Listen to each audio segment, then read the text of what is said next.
And now, Drew Hinesley with News Channel 12 Sports. As you may know by now, dozens of race fans at Daytona Superspeedway had to be treated, and some even taken to area hospitals after a horrific crash in today's nationwide race in the race's final lap when Kyle Larson's number 32 went careening into the catch fence near the start-finish line. Debris went everywhere in the immediate area, injuring at least 28 fans, 14 of whom had to be treated at a local hospital.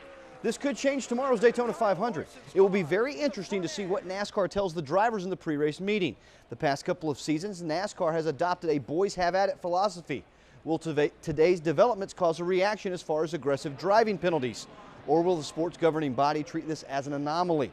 And just how close will security allow spectators to the track moving forward? Something that's always been a trademark of NASCAR, allowing the fans to connect to racing. We'll find out the answers to those questions in just a few hours as the coverage for the Great American Race begins on our sister station, Fox Eastern Carolina, at 12 noon. Danica Patrick will lead the other 42 cars to green at approximately 1:29 Eastern Time. A battle for third place in the ACC standings this afternoon in Chapel Hill.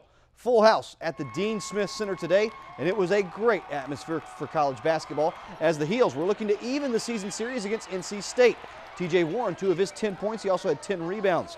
Dexter Strickland slashes to the hoop for a deuce. Scott Wood, 1 of his 5 threes on the day. Coach Mark Gottfried trying to find an edge, but this one was tight throughout the first half.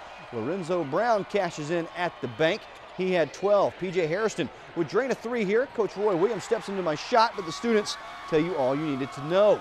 Heels able to extend the lead to 8 at the half, but freshmen Rodney Purvis and Richard Howell would help the Pack surge back to make it a 1-possession game in the second. But Reggie Bullock would stem the tide with 1 of his 5 threes on the afternoon. Freshman guard Marcus Page would ignite the crowd with this basket and 1. Great reaction from James Michael McAdoo.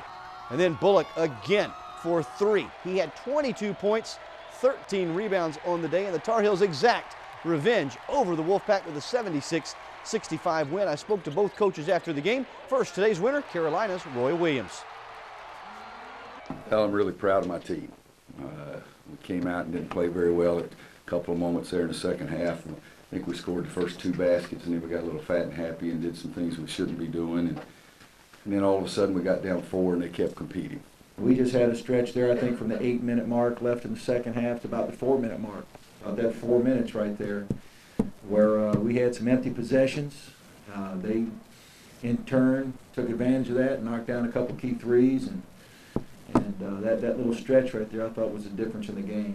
Coach Gottfried and the Pack will host Boston College on Wednesday, while the Tar Heels will travel to Clemson on Thursday night. And just down the road from where I was, the Hurricanes would lose to the Lightning. And I can tell you, in wrestling results, the 3A Eastern Finals, Ryan Davis and John Ellis both win and move on to the state championship. Tanner Stamper would come in runner-up in the 160-pound division. That's all for sports. We'll have a final check of your Sunday forecast with Tori after the break. You're watching News Channel 12 at 11.